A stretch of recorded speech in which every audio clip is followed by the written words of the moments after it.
Hello friends, आगे हम देखेंगे पार्लियामेंट एंड लेजिस्लेटिव पावर, संसद और विधायी शक्तियाँ, राष्ट्रपति की विधायी शक्तियाँ। आर्टिकल 79 में ये बताया गया है कि संसद का गठन राष्ट्रपति, लोकसभा और राज्यसभा द्वारा मिलकर होगा। ये तीनों ही मिलकर संसद का गठन करेंगी।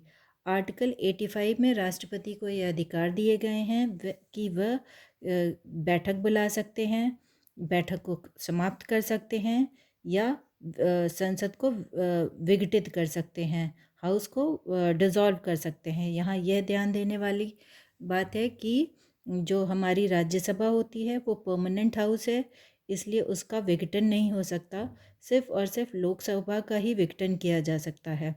आर्टिकल 86 में राष्ट्रपति को यह अधिकार दिए गए हैं कि वह दोनों हाउसेस की को एड्रेस कर सकते हैं, उनको संबोधित कर सकते हैं, और कोई बिल अगर पार्लियामेंट में पेंडिंग है तो उसके लिए भी वो मैसेज कर सकते हैं।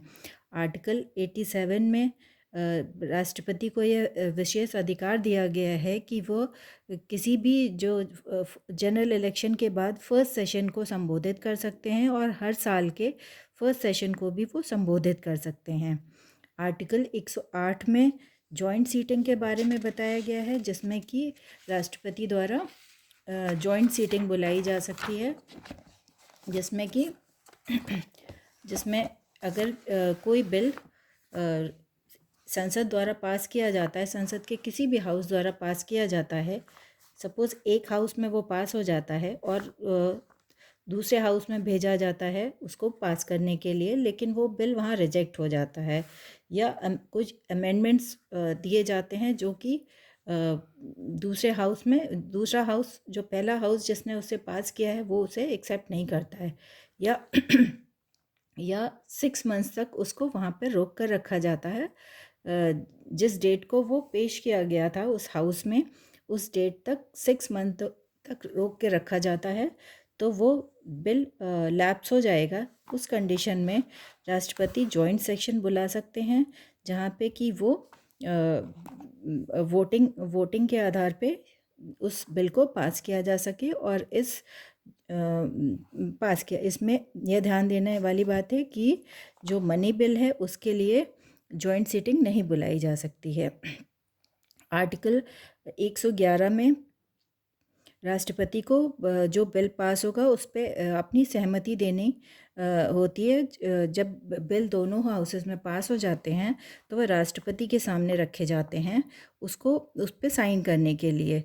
उस कंडीशन में राष्ट्रपति महोदय उस बिल को रिटर्न कर सकते हैं, या कुछ प्रोविज़न जो स्पेशल प्रोविज़न उन्हें लगते हैं कि ये इस बिल में होने चाहिए, वो रिकन्सिडर के लिए हाउस को भेज सकते हैं विद और विदाउट अमेंडमेंट्स। ये हाउसेस का राइट है, ये संसद का अधिकार होगा कि वह जो उन्होंने अमेंडमेंट दिए हैं वो उसके साथ या उसके बिना उसको पास करें, फिर से राष्ट्रपति महोदय के सामने भेजें। इस कंडीशन में उन्हें अपनी सहमति देनी पड़ती है। आर्टिकल 80 सब क्लॉज 3 में राष्ट्रपति को ये अधिकार दिए गए हैं कि वह कुछ मेंबर्स को अपॉइंट कर सकते हैं राज्यसभा के लिए, जिसमें कि वह लिटरेचर, साइंस, आर्ट और सोशल सर्विसेज के जो एक्सपर्ट्स होते हैं उनको नॉमिनेट कर सकते हैं राज्यसभा के लिए। आर्टिकल 331 में 2 एंग्लो इंडियन कम्युनिटी के लोगों को भी अपॉइंट करने का राइट दिया गया है। आर्टिकल 83 में जो मेंबर्स अपॉइंट होंगे ये राज्यसभा के लिए अपॉइंट किए जाते हैं। आर्टिकल 331 में जो मेंबर्स अपॉइंट किए जाते हैं वो लोकसभा के लिए किए जाते हैं। इस पे लोकसभा में एंग्लो इंडियन मेंबर्स का नॉमिनेशन होता है, जबकि आर्टिकल 80 में जो अपने अपने फील्ड्स के एक्सपर्ट्स होते हैं उनको नॉमिनेट किया जाता है। लेकिन अभी आर्टिकल 331 में जो एंग्लो इंडियन कम्युनिटी के मेंबर्स का नॉमिनेशन होता था उसे हटा दिया गया है। ये 9 दिसंबर 2019 को लोकसभा में ये अमेंडमेंट बिल पेश किया गया था, जो कि 126 कॉन्स्टिट्यूशन अमेंडमेंट बिल था और ये पास होके 104 कॉन्स्टिट्यूशन अमेंडमेंट एक्ट बना है। संविधान संशोधन अधिनियम 104 पास हुआ है।